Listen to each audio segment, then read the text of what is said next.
Hey everybody, welcome back to the Plays and Fades YouTube channel. I'm your host, Gordo Gambles, and welcome back to the full card breakdown. This time for UFC Saudi Arabia, we are going overseas for an 11 bout card, one that is filled with turmoil and late notice replacements, but one that is actually a pretty fun card, the one that I'm looking forward to. Quickly, before we hop into that, make sure to hit the like button down below, subscribe to the channel. Last week, pretty solid one, some good DraftKings reads, some good betting props at a nice plus 2,500 there, so make sure to check out the Twitter at GamblesGordo for my full free slate of bets there.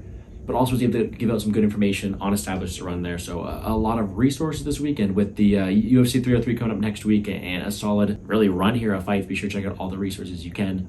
Great cards, great opportunity to go out there and make some money. And I say we don't waste any more time. Let's talk about this card. Once again, it is one that is in Saudi Arabia. No women's fights, only 11 of them on the docket right now, and a lot of short notice replacements. So keep that in mind when we're talking through this one. Let's try to keep this one quick, and let's do this. Hey everybody, Gordo from the future here. We have had some late notice cancellations. Someone is stepping in for Jolton Luderback, so please keep that in mind as I'm breaking down the videos. I will add myself talking in the future, breaking down the new matchup, but just want to let you guys know that things change. This is a wild card, 11 fights, a lot to talk about, so like button down below, subscribe to the channel. Let's keep talking fights. We get the fight night started with a 26-8 Long Xiao versus the 9-1 Cheng Ho Lee. And what is a road to the UFC fight? One that is off of their elimination bracket show. It is not an official UFC bout yet because of it, and they are still competing for that contract. Aside from that, though, 135 bout, both these guys made it here for a reason. I do think they have some decent promise in them. I think they're still far from finished products, but they're guys who I do think can compete here. We have seen Long Xiao before. He fought in the Contender Series, got dropped a bunch by Christian Quinones, and ended up losing a decision in that one. But he is someone who can grapple at a pretty high pace. It does have solid volume on the feet, but really lacks technicality, lacks power on the feet. And although he has solid takedowns, solid submission games, he himself can be controlled, and he himself can have a pace pushed on him. I don't like what I see from him on the feet. And although he's pretty well-rounded, I don't like his durability. His cardio's yet to be really proven. He isn't the most physical fighter in the world. Flip side of things, Cheng Ho Lee, I think he has maybe even less technicality, if that's possible. But he is someone who's a brawler. He will go forward. He will have the front foot here. He can be taken down, but he himself can make some takedowns. I think he's a pretty well-rounded opponent. I think when it comes to the striking, although he lacks technicality, he is a brute who will utilize power, way more powerful. I've seen his durability proven more as well. And I think he's the guy who I can trust to have more success on the feet. And in his cardio-based style where he wants to break people if this fight goes, he's a guy who I'm going to tend to go out there and cheer for more often. Because of how aggressive he is, he can be hit, he can be taken down, and I do think that more times than not, if this fight goes to the scorecards, Xiao Long will be the guy winning the minutes. But when it comes to the moment-winning ability, the power, the finishing aspect of this fight, I think Cheng Ho Lee is a more prolific finisher. I think his ability to go out there and land power shots of his own right, push a pace that maybe Xiao Long cannot compete with, and really utilize that forward pressure to his advantage. I'm going to pick Cheng Ho Lee here, but I do think that he does lack some technical aspects, so I do think it's a very close fight. With that being said, though, I will be picking him in this matchup. DraftKings-wise, though, being at 8.3 and 7.9K, it's a pretty interesting one. This mid-range, I do think is going to be very popular this weekend for good reason. And considering I ended up picking the underdog outright, I do think that Lee at 7.9K is a phenomenal option. He is someone who I do think has finishing potential. That forward pressure is definitely going to help him in this matchup too. And considering he's going to look to break his opponent, potentially mix in takedowns, potentially land power on the feet, he's someone at 7.9K who may be one of my favorite underdogs on the slate. He is so aggressive, he can score very well, and I do like him at 7.9K. Flip side of things, 8.3 for Xiao Long, not my favorite option, but there's a path for him, right? If he does go out there and wrestle, I do think he's a better pure grappler of the two, and he may be able to go out there and land a few takedowns and have that path for his optimal lineup. However, I see him more as a secondary option. I much prefer Lee. He's my pick to win this fight here, and he would be my preferred side on DraftKings as well. Next up, 8-0 Magomedov Gadzhiyasulov. Nice 15-6 Brenson Ribeiro. And we remember Brenson Ribeiro last time, my Valentine, being Yang Zhang. Went out there and starched the guy, and that really showed you my thoughts on Ribeiro as a prospect. I think although he has a ton of power and he's extremely dangerous, he's got no defense. He's extremely hittable. His chin's also a concern, and I just don't think he's a UFC level fighter.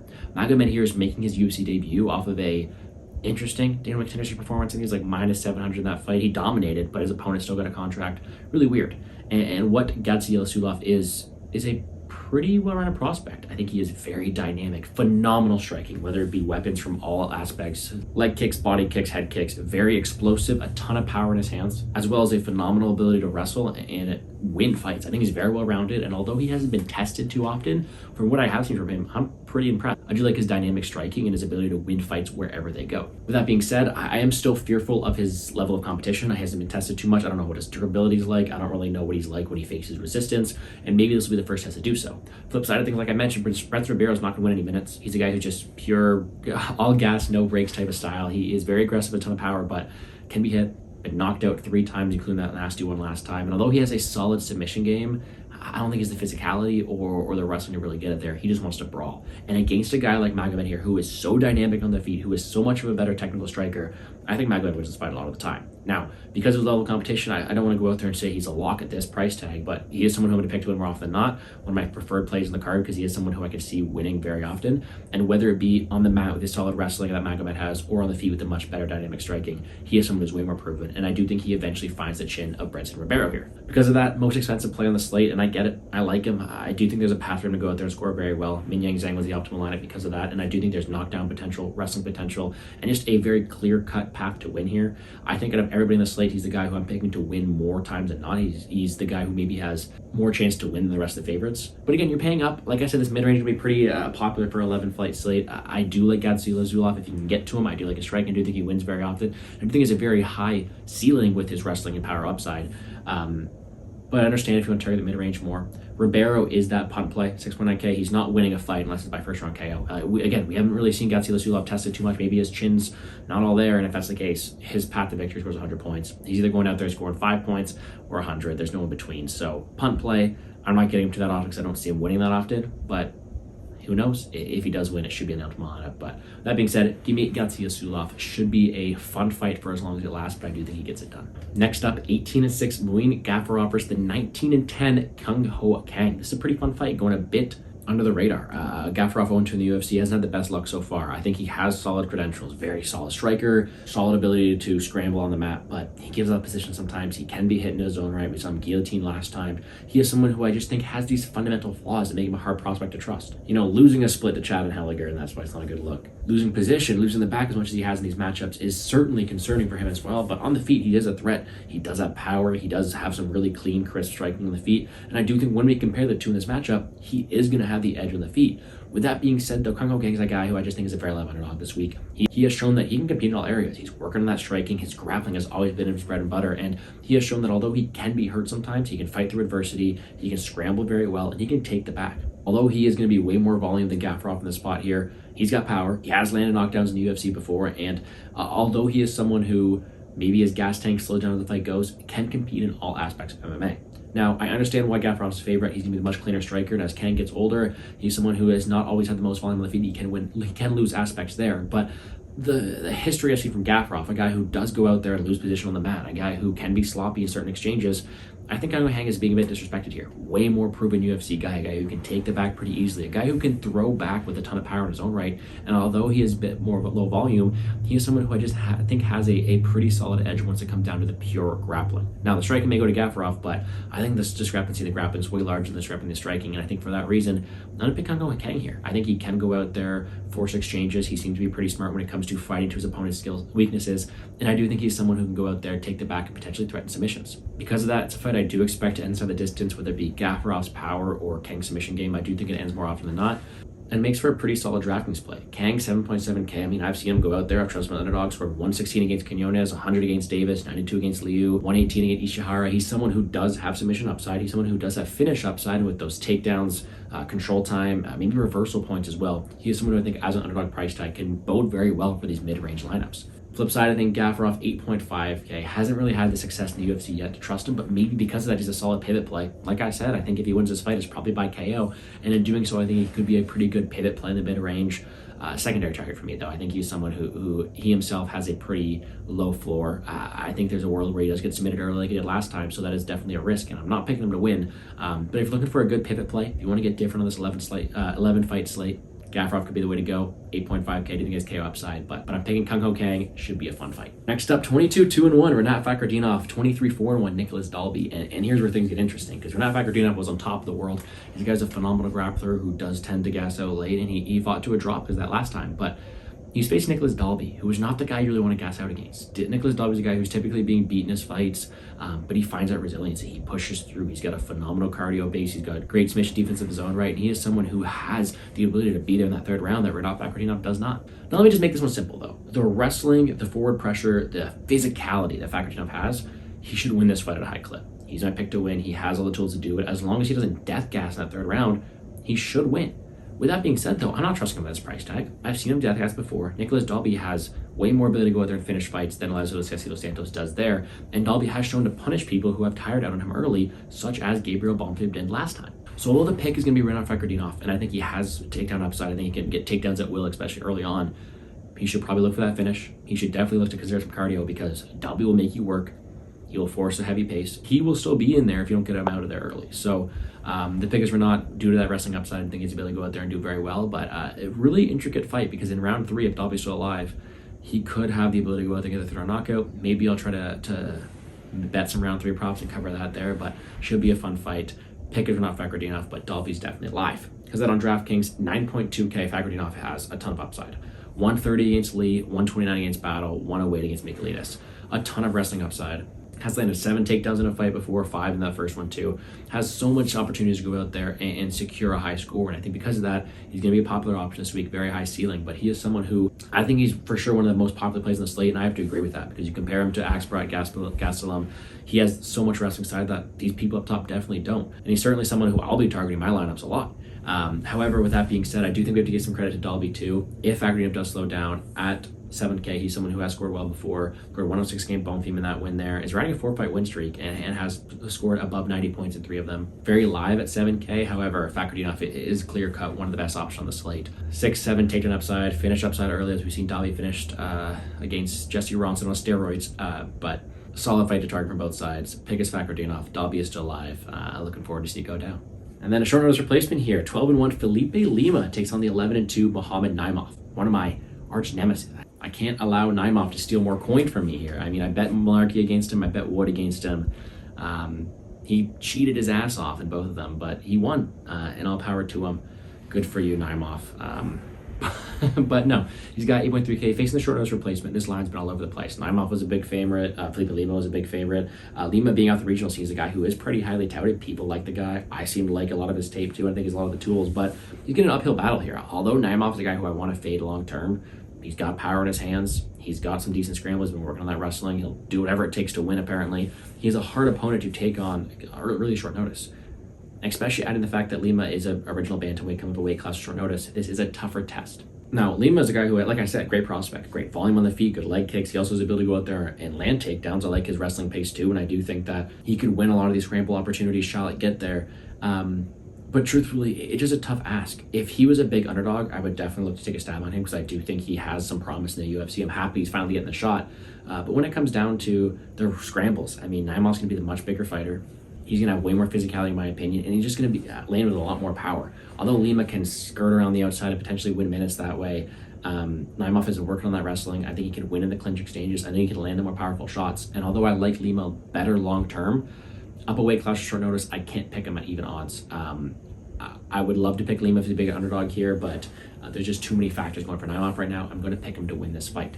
DraftKings wise, I think it's a really interesting one. It was just recently added. They're the same price tags as Long and Lee, and if that's the case, I do like Lee more than I like Lima in this spot here. But Naimov's interesting. I see a lot of love for Felipe Lima, and I get it. He rates up better long term. But if Naimov is the bigger fighter, if he can land takedowns of his own right, if he can land power shots of his own right, he can be sneaky at 8.3K. I think Lima's getting a lot of love for good reason, but Naimov has scored well before. Averages 103 in his 3 wins so far, and I do think he could be a solid option in this mid-range. I'm picking him to win, so therefore I'll have a little bit of ownership of him. A very interesting matchup. I'm kind of cheering for Felipe Lima because I'm not the biggest Naimov fan, but at these odds, I do think Naimov should have a little bit more respect, considering he's the proven guy at this weight class. Fun fight, though. Let's move on to the next. And then the prelim headliner, the 16-5 Nasrat Haqparast versus the 20-6 Jared Gordon. And let me just hear it off the bat. I love Nasrat Haqparast, and I'm picking him to win this fight. But this line's getting a bit crazy, let's put it that way. Haqparast is a phenomenal striker. A ton of volume, great boxing combinations. I love his ability to work through these positions as well, and he does throw with a ton of volume, great combinations of the body and head, and he does have good cardio to back it through the stretch.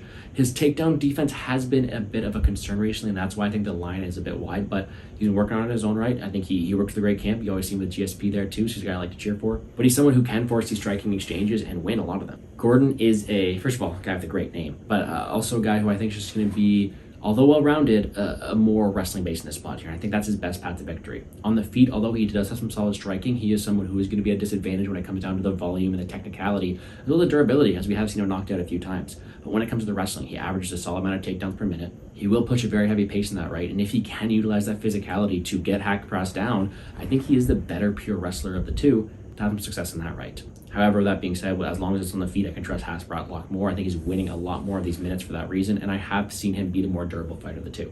So the pick is Haqparast. The question that comes down to, is he viable on DraftKings? At 9K, it's hard to say yes, because historically, before that last fight, he never scored above 100 points. In his last one, yes, he went out there, scored 117, but historically, he's been content to cruise the decision with his volume.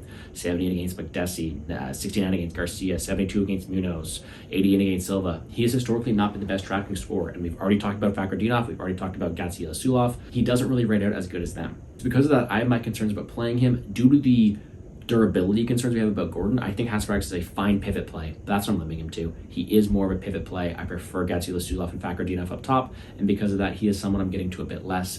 However, I do think he has some good contrarian upside if you want to get different on this 11-fight slate. Gordon is very interesting because he does have the opportunity to go out there and land a ton of takedowns. Landed 3 against Fishbowl, scored 120 points. He has that in his arsenal, scored 100 against Santos, 118 against Madsden. When he wins, he has a ton of upside, and I don't see him winning this fight without getting a ton of takedowns. So at 7.2K, I don't mind him in this bottom range. I think he's someone who wins more often than a Rodriguez or a Ribeiro, so he's a solid play down low, especially considering he does have a ton of wrestling upside. So in a win, he should score very well. I just don't know how often he wins, so I'll be sprinkling a little bit of exposure of Gordon. I think I like him better at the 2 on DraftKings, but the pick is going to be Nazar Haqparast here. I think he wins the striking exchanges and wins this fights a lot of the time. On the main card, we now have the 21-8 Johnny Walker versus the 19-7 Volkov Oezdemir, and I do like this fight. I love Johnny Walker. I know he's been a bit inconsistent, but I love his energy he brings to the cage. He does have a lot of power, and he often puts on very good shows. A little bit of controversy with him, though, because he is so hittable. He's, for lack of better terms, sometimes he can be a bit of a jackass, doing the worm, dislocating your shoulder. But when he does go out there and fight to the best ability, he's got incredible athleticism. He's got great power in his hands. He can finish a fight at any time.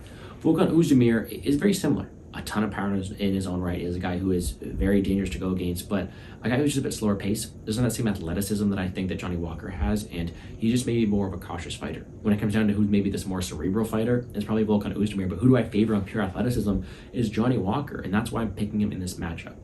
You think he has the ability to go out there and fight at a slower pace. We've seen him do that before, and Xiao, he has the energy to go with all three.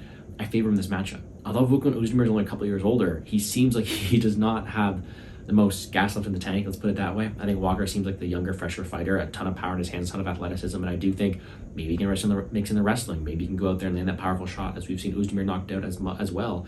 And I just think that he is just a more dynamic prospect at this point in time, looking for them to succeed. I think he's the more marketable fighter. I think he's the A side of this matchup, and he is my pick to win this side. Can Volkov Oezdemir land the power shot? Yes, I think he can. But when it comes down to minute winning, when it comes down to potential grappling upside, path to victory, I think Johnny Walker should be a larger favorite, and although he's hard to trust, he's my pick to win. DraftKings wise, though, smack the middle, 8.2 and 8K. Johnny Walker, when he wins, he has scored 74 against Smith, but let's count that out of there. 106 against Craig, 107 against Kutalaba, 107 against Span. When he has won these fights, when he has gotten these finishes, he has scored very, very well. Very explosive fighter. We have seen Oezdemir knocked out before. I think that a Walker victory could score very, very well, especially playing into that mid-range build we've been talking about this entire video. I do like myself Johnny Walker. Volkov Oezdemir, he himself, when he gets his hands on people, when he lands and he connects, he has a ton of finishes. In his last 2 UFC finishes, he scored 120 and 122. Solid upside there, albeit to lower-level fighters like Ilir Latifi and Bogdan Guskov.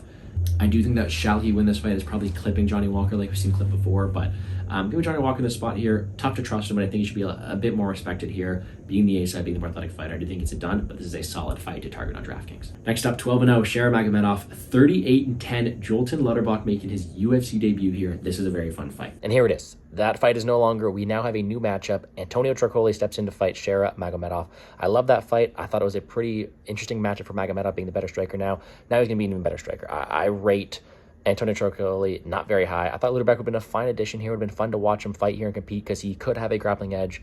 Now we're going to have a huge favorite here, Magomedov. He's going to be the much better striker, much more dynamic. He is someone who I do think has the physicality to keep it upright, who should be piecing apart Trocoli in the feet. I do think he should be winning this fight at a very high clip. Because of that, DraftKings style got a bit different. I think there is now some value at Magomedov at his price tag just because he should win so often with knockdown upside, with KO upside, but he is so boomer bust because without that knockout, he doesn't have any grappling upside. He needs a finish. He's expected to do so, so he's going to be a chalkier option this week. I do like him in that mid-range, and he is someone I'm looking to prioritize over, you know, a Haqparast or a Gastelum up top. I do like him to win this fight at a very high clip now. I do think he should get a step down against someone who's making a short notice, but also be aware that because of the short notice opportunity, it could lead for some risk here with some late notice cancellation, stuff like that too. So just covering that, hopefully that covers that all up. Let's get back to the breakdowns.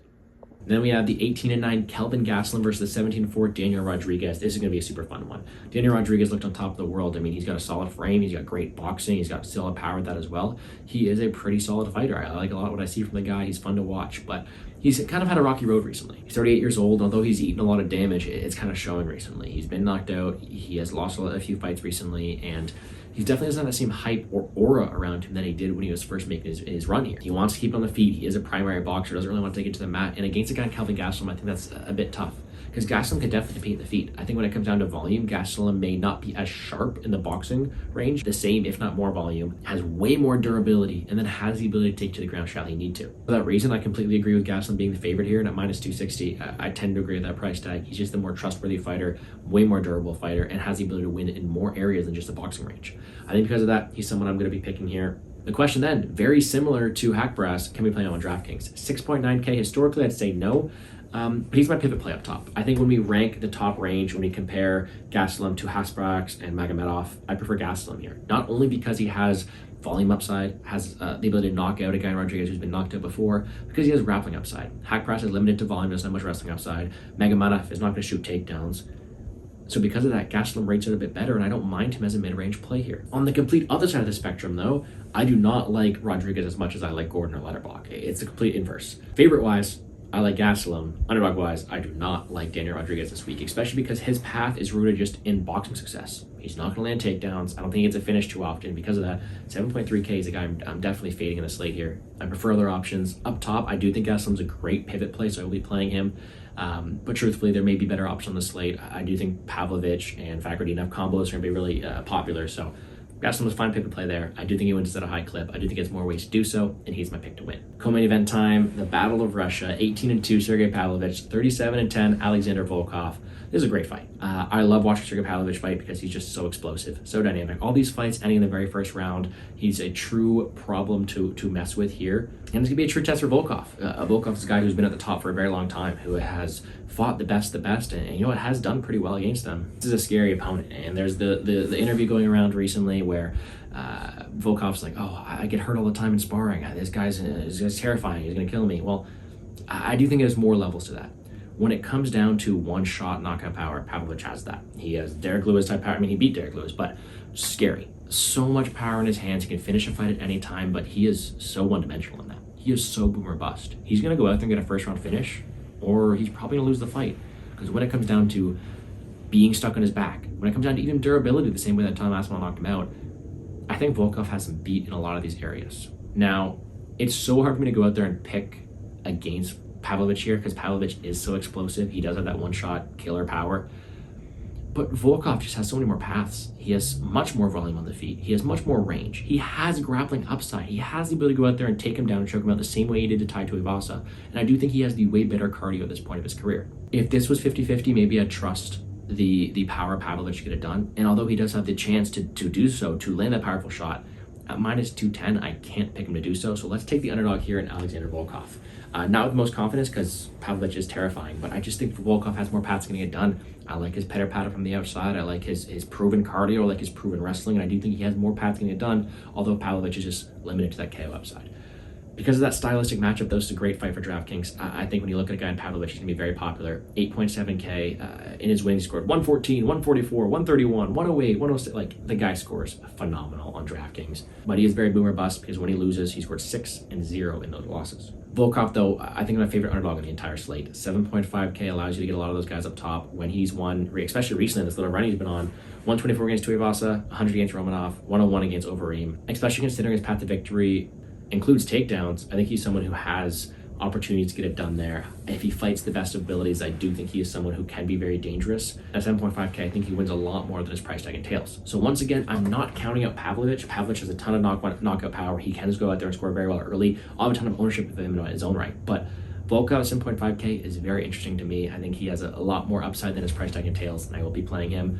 Give me Volkov in what should be a phenomenal main event. And the main event, short notice, Aliskerov 15-1 versus the 25-7 Robert Whittaker. Phenomenal matchup. You replace the hype train Khamzat Chimaev with a guy whose only loss was to Khamzat Chimaev. That's pretty good storytelling, but it is one that is going to make for a very interesting matchup. I love Robert Whittaker. I've been happy to win money with him. I've been happy to lose money on him, especially when he fought Dricus du Plessis. But is a guy who has just been at the top forever. Phenomenal kickboxing, phenomenal striking, great ability to make reads during fights, phenomenal takedown defense too. He is just a phenomenal athlete who's been at the top of the division, who has been a champion, and is a guy you love to cheer for. Great hands, great solid base, great mind for the game, and he just puts on some very entertaining matchups. There's so many things to cover in this matchup, whether it be the short notice nature, whether it be the flight that Aliskerov have to get on to get here, whether it be the change in level of competition going from Antonio Trocoli to Robert Whittaker. There is so much to factor in here, especially considering that it's not like Whittaker is perfect either. He has been dropped, and Aliskerov does have power. It seems like there are flaws on both sides, and it's hard to come out here with too much conviction. But I think it's so tough to rate up Aliskerov as a guy who's just gonna steam through him. That's really what the line's like right now. Being plus 120 at Aliskerov. I mean, his path to victory is early takedown and finishing Robert Whittaker, which we have not seen done too often. And because of that, it's hard to really pick Aliskerov here. We saw Aliskerov be pieced up by Phil Hawes until they caught him. We've seen Aliskerov tire out the later fights go. We've seen it, we've never really seen Aliskerov face this high level competition for 5 rounds. So taking that big step up against a guy who has been historically so hard to take down, who has been historically such a good counter striker, against a guy who has been training for this type of fight, I can't pick against Robert Whittaker here. I have to pick him to win. I think Whittaker's going to have the much better striking, the much better cardio 5 rounds, has fought the way better level of competition. And although Aliskerov has very solid wrestling and he can take down Whittaker early and have some success, I don't see him finishing him too often. Aliskerov's been more of a decision man, and because of that, every round starts on the feet. It's super hard to take down Whittaker and keep him there. I do think I'm going to pick him to win, but if Aliskerov gets a win, it'll be super impressive. DraftKings wise though, again, another fight I want to target. I'm not picking Aliskerov, I'm picking against him here, but there's no way he wins this fight and doesn't score 120 points. I do not see Aliskerov winning this fight if he doesn't steamroll Whittaker, because I don't think he's going to beat him over 5 rounds. He has to get him out of there early, and if he does, he's going to score great. So he is someone I still want ownership of, regardless of me picking against him. But Whittaker's a guy I do like. 5 rounds to work, he has scored historically well in those 5-round fights. 121 against Gastelum, 82 against Ribeiro, but a different style of fight. He has the ability to go out there and has 5 rounds to work. You're not paying too much of a premium for him here. Facing a guy on short notice who has done a lot of traveling, I think Whittaker is very likely to get it done. He's my pick to win, and I'll be targeting this on DraftKings. Phenomenal fight target on DraftKings, and a great fight overall. Give me Robert Whittaker. That's going to do it for me here on the Plays and Fades YouTube channel. Let me quickly running through my quick picks. Taking Robert Whittaker, Alexander Volkov, Kelvin Gastelum, Shara Magomedov, Johnny Walker, Nasrat Haqparast, Mohamed Naimov, Rinat Fakhretdinov, Kang, Magomed Gadzhiyasulov, and Chang Ho Lee. One last time, let's just say, because of this whole short notice thing, these rankings are a bit messed up. I'm picking Magomedov to win. I do think he gets it done. I do like him a bit more than everybody else in that top range now. He is my favorite mid-range play above Gastelum now. Him and Pavlovich should stand amongst the rest. He's a must-play in cash. He's someone I do like up top there. And when it comes to my rankings, he's one of my favorite options up top. Let's get back to it. DraftKings-wise, only 11 fights, so let's cover this as quickly as we can. Up top, I think Gadzhiyasulov and Fakhretdinov are clear plays up top. Gadzhiyasulov for his clear round 1 upside, and Fakhretdinov for his clear grappling 5-6 takedown upside up top. Those are tier options. If we look at the 3 next, I consider all 3 of them pivot plays. Haqparast, Gastelum, Magomedov. My favorite one of them all, Gastelum as a pivot play. Mid-range builds are going to be very popular. Pavlovich will be very popular to that round 1 KO upside. I want some of him. Gafurov's a great play in the mid-range too. And then Whittaker and Walker both have a ton of upside, who I do want to play into if we're playing this mid-range. Down low, as underdogs, I think that Chang Ho Lee is one of my favorite underdogs. Very heavy offensive pressure base. I think when he wins, it's with forward pressure and probably getting a finish more times than not. Same thing with Kang, grappling upside, submission upside. I do like him very much. Favorite underdog on the whole slate, though, Alexander Volkov. Shall he win? He's scoring very well. It's going to come with a grappling upside. It's going to come with potential finish upside too, and I do think he wins more than the price tag entails. Punt play underdogs, though, I mean, you have to look at Aliskerov, because if he does win, it's going to score very well, 7.8K. And then both Lutterbach and Jared Gordon have a ton of grappling upside in a win, and I don't think they win too often, but when they do, it's going to score great with wrestling. And then you talk about Ribeiro. Again, I don't think Ribeiro wins, but it's going to come with a very high score if he does. So rating them that way, I think I go Lutterbach, Gordon, Ribeiro in that order for who I like as punt price underdogs. In the mid-range, Volkov, Chung-Ho Lee, Kang. Price picks wise, let's go Gadzhiyasulov, Fakhretdinov, Gastelum, Whittaker, and Walker there. Betting wise, not much locked in. I'll probably pay the under in the Kang fight. I might be to some money line on some Chung-Ho Lee there. Again, check me out on Twitter at GamblesGordo. Check out this video later in the week for the Cool Bet channel. Tons of content. Check out Established Run as well. Let's plug them in there. And with that, guys, hit the like button down below. Subscribe to the channel. Enjoy the fights. Should be an earlier one this weekend. So if you have any questions, feel free to leave in the comment section down below or DM me on Twitter. I appreciate you guys for checking out the video. I wish you all the luck in all your DraftKings and betting endeavors this weekend, guys. And let's make some money.